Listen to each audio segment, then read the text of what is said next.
रात के अंधेरे में एक बैलगाड़ी पूरी ताकत से भाग रही थी। गोविंद, वो हमारे पीछे है।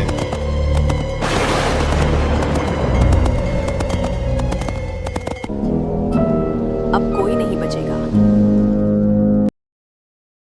लेकिन ये सब शुरू हुआ था सिर्फ 12 घंटे पहले।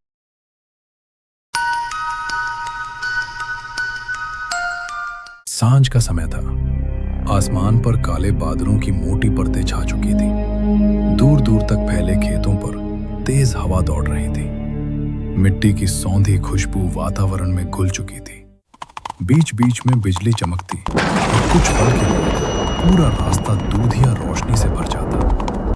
उसी कच्चे रास्ते पर एक बैलगाड़ी धीरे धीरे आगे बढ़ रही थी। बैलगाड़ी में कपड़ों की गठरियां, मसालों की बोरियां और लकड़ी के कुछ बक्से रखे थे। उसे चला रहे थे दो व्यापारी, गोविंद और हरिराम। दोनों कई दिनों तक शहर में व्यापार करने के बाद अपने गांव लौट रहे थे। गोविंद ने आसमान की ओर देखा और मुस्कुराते हुए कहा, लगता है आज बारिश हमारा पीछा छोड़ने वाली नहीं है। हरिराम हंस पड़ा।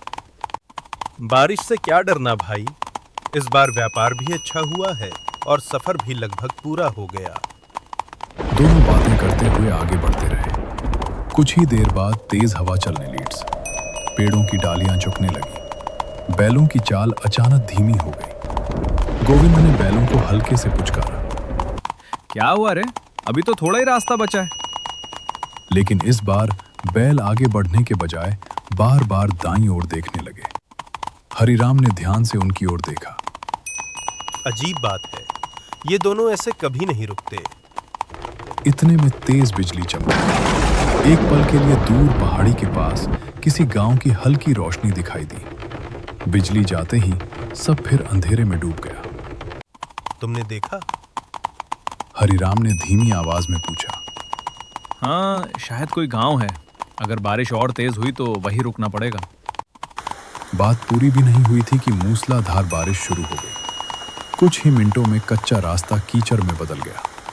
बैलगाड़ी का पहिया मिट्टी में धंसने लगा। दोनों व्यापारी बैलों के साथ मिलकर गाड़ी निकालने लगे। काफी मशक्कत के बाद गाड़ी आगे बढ़ी। बारिश लगातार बढ़ती जा रही थी। गोविंद बोला, अगर जल्दी कोई छत नहीं मिली तो रात यहीं काटनी पड़ेगी। हरिराम ने फिर उसी दिशा में देखा। इस बार दूर कहीं एक लालटेन की हल्की रोशनी साफ दिखाई दे रही थी। चलो वहीं चलते हैं। दोनों ने बैलगाड़ी उसी दिशा में मोड़ दी। जैसे जैसे वे आगे बढ़ते गए, रास्ता और सुनसान होता गया। न पक्षियों की आवाज, न किसी इंसान की। सिर्फ बारिश, हवा और बैलों की घंटियों की धीमी टन टन। करीब आधे घंटे बाद वे एक छोटे से गांव के बाहर पहुंचे। गांव अजीब तरह से शांत था। हर घर के बाहर लालटेन जल रही थी, लेकिन कहीं कोई बच्चा खेलता नहीं दिख रहा था। न कोई कुत्ता भौंका, न कोई गाय रंभाई। गोविंद ने धीमे स्वर में कहा, इतना बड़ा गांव और इतनी खामोशी। दोनों ने बैलगाड़ी आगे बढ़ाई। तभी सड़क किनारे एक छोटी सी चाय की दुकान दिखाई दी। दुकान खुली थी। चूल्हे पर पानी उबल रहा था, लेकिन दुकान पर सिर्फ एक बूढ़ा चाय वाला बैठा था। उसने दोनों व्यापारियों को देखते ही बिना मुस्कुराए कहा, बारिश में रास्ता भटक गए क्या? दोनों ने एक दूसरे की ओर देखा। गोविंद ने जवाब दिया, हाँ बाबा, रात बिताने के लिए कोई जगह मिल जाए तो बड़ी मेहरबानी होगी। बूढ़े ने कुछ पल तक दोनों को ध्यान से देखा, फिर धीमे से बोला, जगह तो मिल जाएगी, लेकिन एक बात याद रखना। वो कुछ सेकंड के लिए चुप हो गया, फिर उनकी आंखों में देखते हुए बोला, अगर आज रात गांव में कोई तुम्हें नाम लेकर बुलाए तो पीछे मुड़कर मत देखना। ये सुनकर दोनों व्यापारी एक पल के लिए सन्न रह गए। बूढ़े चाय वाले की बात सुनकर कुछ पल के लिए दोनों व्यापारी चुप हो गए। हरिराम हल्का सा मुस्कुराया। बाबा, लगता है आपने बहुत भूत प्रेत की कहानियां सुन रखी हैं। बूढ़ा मुस्कुराया नहीं। उसने चूल्हे पर रखी केतली उतारी और 2 कुल्हड़ों में चाय डाल दी। कहानियां मैं नहीं सुनाता बेटा, ये रास्ता खुद सुनाता है। उसकी आवाज बिल्कुल शांत थी, लेकिन उसमें एक अजीब भारीपन था। दोनों ने चाय खत्म की। गोविंद ने पैसे निकाल कर देने चाहे। बूढ़े ने हाथ पीछे कर लिया। जब सुबह लौट कर आओ तब दे देना।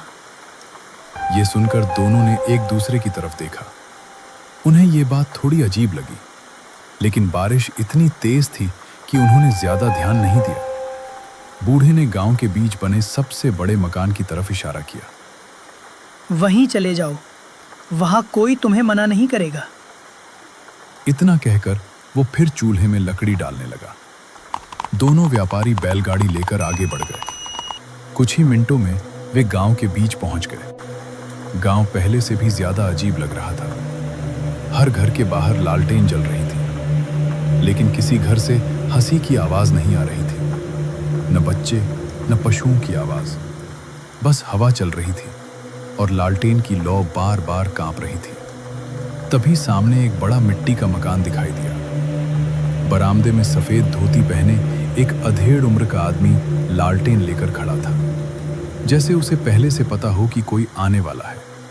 उसने दोनों को देखते ही कहा, बारिश में फंस गए क्या बेटा? हाँ काका, अगर आज की रात रुकने की जगह मिल जाए तो बड़ी कृपा होगी। वो आदमी मुस्कुराया। मेहमान भगवान का रूप होता है, अंदर आ जा। उसने अपने बेटे को आवाज लगाई। अरे मोहन, बैलों को गौशाला में बांध दो। करीब 20-22 साल का एक युवक बाहर आया। उसने बिना कुछ बोले बैलों की रस्सी पकड़ ली।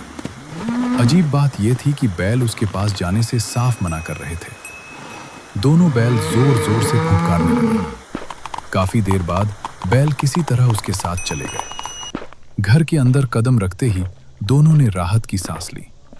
भीतर मिट्टी की दीवारें थीं। एक कोने में पुरानी लकड़ी की अलमारी रखी थी। बीच में जलती हुई लालटेन पूरे कमरे को पीली रोशनी से भर रही थी। कुछ देर बाद घर की मालकिन खाना लेकर आई। गरम गरम बाजरे की रोटी, दाल और मिट्टी के बर्तन में ताजा छाछ। दोनों कई घंटों से भूखे थे। खाना खाते खाते हरिराम ने पूछा, काका, आपका गांव इतना शांत क्यों है? वो आदमी कुछ पल तक चुप रहा, फिर बोला, ये गांव रात में जल्दी सो जाता है। गोविंद ने देखा यह जवाब जैसे सोच समझ कर दिया गया था। खाना खत्म होने के बाद काका उन्हें घर के पीछे बने एक कमरे में ले गए। कमरा साफ था, 2 चारपाइयां बिछी थी, एक लालटेन रखी थी और खिड़की से बाहर पूरा गांव दिखाई दे रहा था। आराम करो बेटा, सुबह मौसम साफ होगा तो निकल जाना। दरवाजा बंद हुआ। दोनों चारपाई पर बैठ गए। हरिराम ने धीरे से कहा, कुछ अजीब नहीं लगा तुम्हें? हाँ, पूरे गांव में एक भी बच्चा नहीं दिखा और बैल भी उस लड़के के पास जाने से डर रहे थे। दोनों बातें ही कर रहे थे कि बाहर से बैलों के जोर जोर से रंभाने की आवाज आने लगी। ऐसा लग रहा था जैसे वे किसी चीज को देखकर बुरी तरह घबरा गए हों। हरिराम तुरंत उठ खड़ा हुआ। मैं देख कर आता हूं। गोविंद भी उसके साथ बाहर निकल आया। बारिश अब रुक चुकी थी। बादलों के बीच से पूरा चांद दिखाई दे रहा था। गौशाला तक पहुंचते ही दोनों रुक गए। बैल रस्सियां तोड़ने की पूरी कोशिश कर रहे थे। उनकी आंखें गांव के पुराने बरगद की तरफ टिकी थी। दोनों ने उधर देखा। पहले तो कुछ दिखाई नहीं दिया, लेकिन तभी बिजली चमकी। सिर्फ एक पल के लिए बरगद के नीचे सफेद कपड़ों में एक औरत खड़ी दिखाई दी। उसके लंबे बाल चेहरे पर बिखरे हुए थे। वो बिल्कुल हिल नहीं रही थी। अगले ही पल अंधेरा हो गया। दोनों ने फिर देखा, वहां कोई नहीं था। हरिराम घबरा कर बोला, गोविंद, तुमने भी देखा था ना? गोविंद के माथे पर पसीना आ गया। हाँ, लेकिन शायद बिजली का धोखा होगा। तभी पीछे से वही काका धीरे धीरे चलते हुए आया। उसने शांत स्वर में पूछा, क्या हुआ बेटा? गोविंद ने बरगद की तरफ इशारा किया। अभी वहां कोई औरत खड़ी थी। काका ने बिना उधर देखे जवाब दिया। रात में इस गांव में बहुत सी चीजें दिखाई देती हैं, लेकिन हर दिखाई देने वाली चीज सच नहीं होती। ये कहकर वो वापस घर के अंदर चला गया। दोनों व्यापारी कुछ पल वहीं खड़े रहे। दूर कहीं उल्लू की आवाज गूंजी।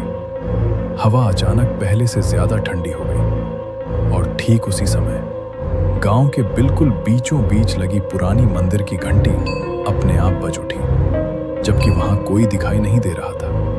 मंदिर की घंटी की आवाज पूरे गांव में गूंजने लगी। आवाज इतनी साफ थी कि दोनों व्यापारियों के रोंगटे खड़े हो गए।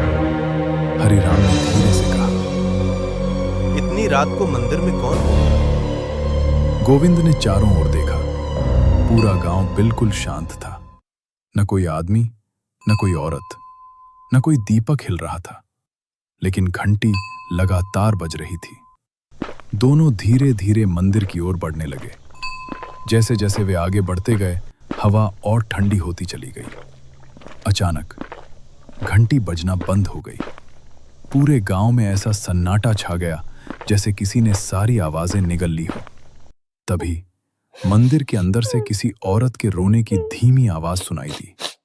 हरिराम वहीं रुक गया। तो दोस्तों, अगर आपको ये हॉरर स्टोरी अच्छी लगी हो तो वीडियो को लाइक जरूर करें और अपने दोस्तों के साथ शेयर करें। और आपको इस कहानी का अगला भाग चाहिए तो कमेंट करके जरूर बताएं।